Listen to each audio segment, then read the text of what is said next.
महाभारत का एक ऐसा रहस्य है जिसे आज भी 99% हिंदू नहीं जानते। जब कुरुक्षेत्र के मैदान में भगवान श्री कृष्ण अर्जुन को गीता का दिव्य ज्ञान दे रहे थे, तब उस ज्ञान को केवल अर्जुन ही नहीं सुन रहा था, बल्कि एक और व्यक्ति था जिसने उस पूरे ज्ञान को अपनी दिव्य दृष्टि से देखा और सुना था। आखिर वह कौन था? आज की इस कहानी में हम उसी रहस्य को जानेंगे जिसे महाभारत के ग्रंथों में छुपाकर बताया गया है। कुरुक्षेत्र की भूमि, चारों ओर विशाल सेना खड़ी थी। लाखों योद्धा अपने अपने रथों पर सवार थे। शंखों की आवाज आकाश को चीर रही थी। घोड़ों की टापें धरती को कंपा रही थीं। ऐसा लग रहा था मानो पूरी पृथ्वी ही इस युद्ध की साक्षी बनने जा रही हो। कौरव और पांडव आमने सामने खड़े थे। यह केवल युद्ध नहीं था, यह धर्म और अधर्म की लड़ाई थी। उसी समय पांडवों के महान धनुर्धर अर्जुन अपने रथ पर खड़े थे। उनका रथ स्वयं भगवान श्री कृष्ण चला रहे थे। जब अर्जुन ने सामने खड़ी कौरव सेना को देखा तो उनका हृदय कांप उठा। उन्होंने देखा उनके सामने उनके ही गुरु द्रोणाचार्य खड़े हैं, पितामह भीष्म खड़े हैं, अपने ही रिश्तेदार, अपने ही मित्र। अर्जुन के हाथ कांपने लगे। उन्होंने धीरे से अपना गांडीव धनुष नीचे कर दिया और श्री कृष्ण से कहा, मधुसूदन, मैं यह युद्ध नहीं लड़ सकता। जिन लोगों के लिए हम राज्य चाहते थे वे ही लोग आज सामने खड़े हैं। मैं अपने ही लोगों को कैसे मार सकता हूं? अर्जुन की आंखों में आंसू आ गए। कुरुक्षेत्र के बीचों बीच खड़े अर्जुन का मन पूरी तरह टूट चुका था। वह एक महान योद्धा थे, लेकिन उस क्षण उनका हृदय दया और मोह से भर गया था। तभी भगवान श्री कृष्ण मुस्कुराए। उन्होंने अर्जुन की ओर देखा और शांत स्वर में कहा, अर्जुन, तुम्हारा यह मोह तुम्हें धर्म के मार्ग से भटका रहा है। उस क्षण से शुरू हुआ वह दिव्य ज्ञान जिसे आज पूरी दुनिया भगवद गीता के नाम से जानती है। श्री कृष्ण ने अर्जुन को आत्मा का ज्ञान दिया। उन्होंने बताया कि आत्मा कभी मरती नहीं, केवल शरीर बदलती है। उन्होंने कर्म का रहस्य समझाया, धर्म का मार्ग बताया और जीवन का सबसे बड़ा सत्य बताया।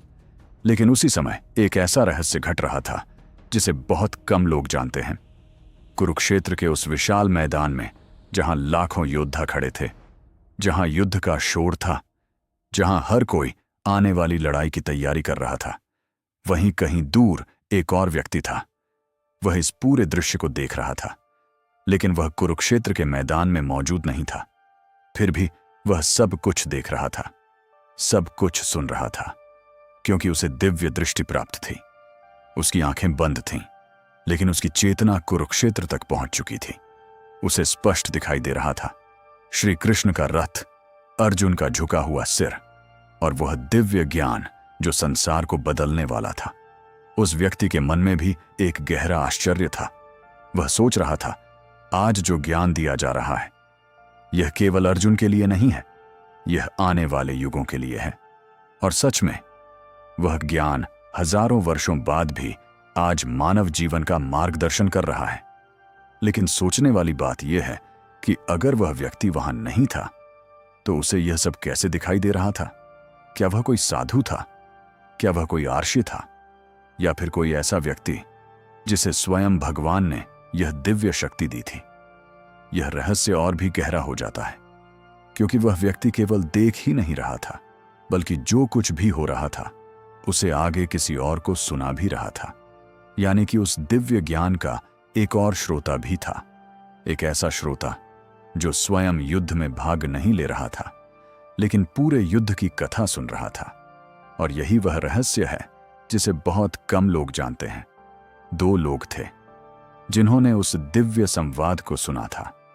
एक तो अर्जुन, जिन्हें श्री कृष्ण स्वयं ज्ञान दे रहे थे, लेकिन दूसरा कौन था? उस व्यक्ति की दिव्य दृष्टि इतनी शक्तिशाली थी कि वह कुरुक्षेत्र में घट रही हर घटना को देख सकता था। वह हर शब्द सुन सकता था, हर दृश्य देख सकता था। इतना ही नहीं, वह पूरे युद्ध को भी देख रहा था। कौन था वह? क्या वह कोई महान अर्षि था, या फिर कोई ऐसा व्यक्ति जिसे किसी अर्षि ने दिव्य शक्ति दी थी? यही वह रहस्य है जो आज भी बहुत से लोगों को नहीं पता। और जब यह रहस्य सामने आता है तो महाभारत की कहानी और भी अद्भुत लगने लगती है।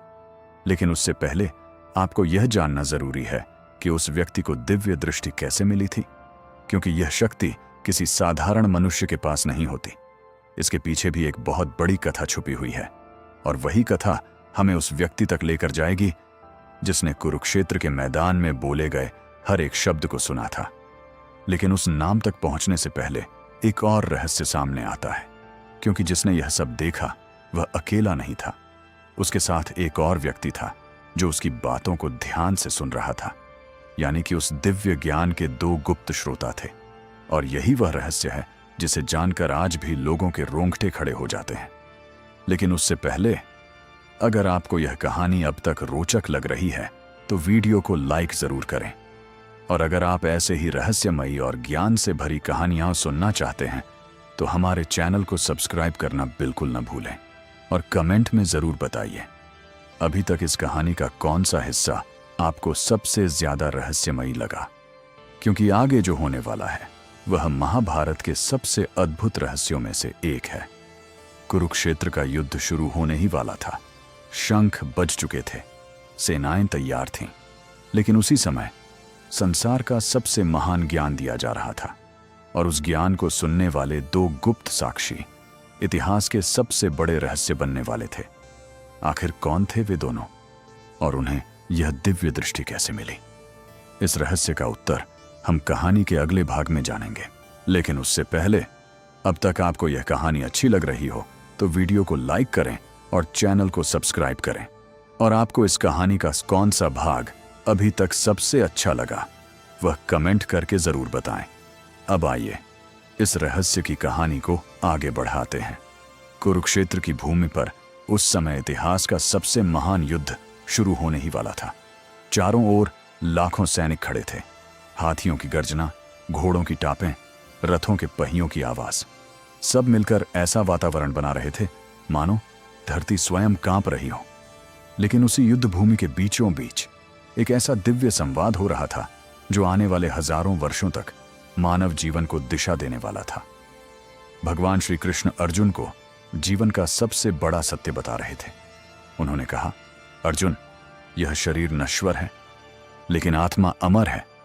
जो जन्म लेता है उसकी मृत्यु निश्चित है, और जो मरता है उसका पुनर्जन्म भी निश्चित है। अर्जुन ध्यान से श्री कृष्ण की हर बात सुन रहे थे। उनका मन धीरे धीरे मोह से मुक्त हो रहा था। लेकिन उसी समय हस्तिनापुर के राजमहल में एक और अद्भुत घटना हो रही थी। महल के एक शांत कक्ष में अंधे राजा धृतराष्ट्र बैठे हुए थे। उनकी आंखें जन्म से ही अंधी थीं, इसलिए वह युद्ध का दृश्य स्वयं नहीं देख सकते थे। लेकिन उनके मन में एक ही प्रश्न था, कुरुक्षेत्र में क्या हो रहा होगा? उनका हृदय चिंता से भरा हुआ था, क्योंकि उस युद्ध में उनके पुत्र भी लड़ रहे थे। उसी समय उस कक्ष में एक और व्यक्ति मौजूद था।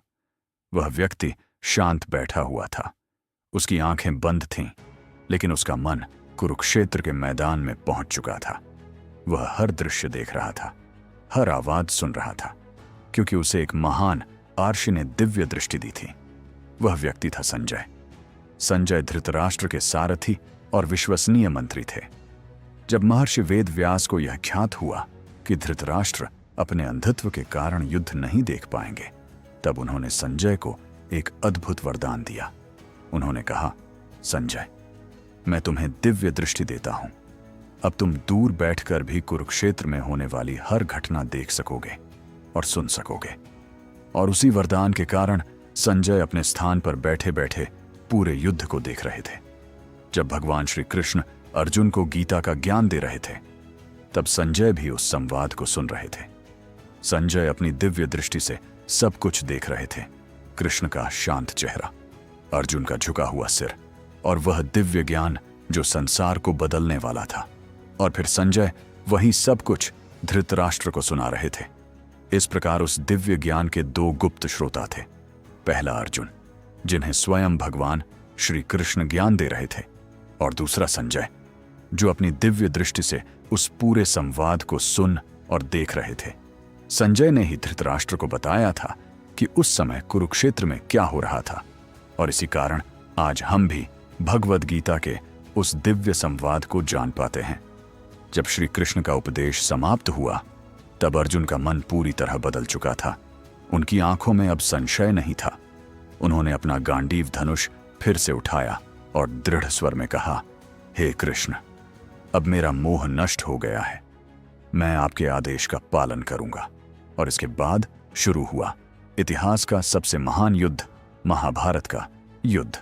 लेकिन सोचिए, अगर संजय को दिव्य दृष्टि नहीं मिली होती तो शायद दुनिया कभी यह नहीं जान पाती कि कुरुक्षेत्र के मैदान में श्री कृष्ण और अर्जुन के बीच क्या संवाद हुआ था। इसलिए संजय भी उस दिव्य ज्ञान के साक्षी बने और उसी कारण आज पूरी दुनिया भगवद गीता के उस अमर ज्ञान को जानती है। यह था महाभारत का वह रहस्य जिसे आज भी बहुत से लोग नहीं जानते कि जब भगवान श्री कृष्ण अर्जुन को गीता का ज्ञान दे रहे थे, तब उस ज्ञान को सुनने वाले दो लोग थे। पहले अर्जुन और दूसरे संजय, जिन्हें महर्षि वेद व्यास ने दिव्य दृष्टि दी थी। दोनों ही उस महान क्षण के साक्षी बने और उसी कारण वह ज्ञान आज तक मानवता का मार्गदर्शन कर रहा है। लेकिन महाभारत की कथा में एक और रहस्य छुपा हुआ है, एक ऐसा रहस्य जिसे जानकर आज भी लोगों के रोंगटे खड़े हो जाते हैं।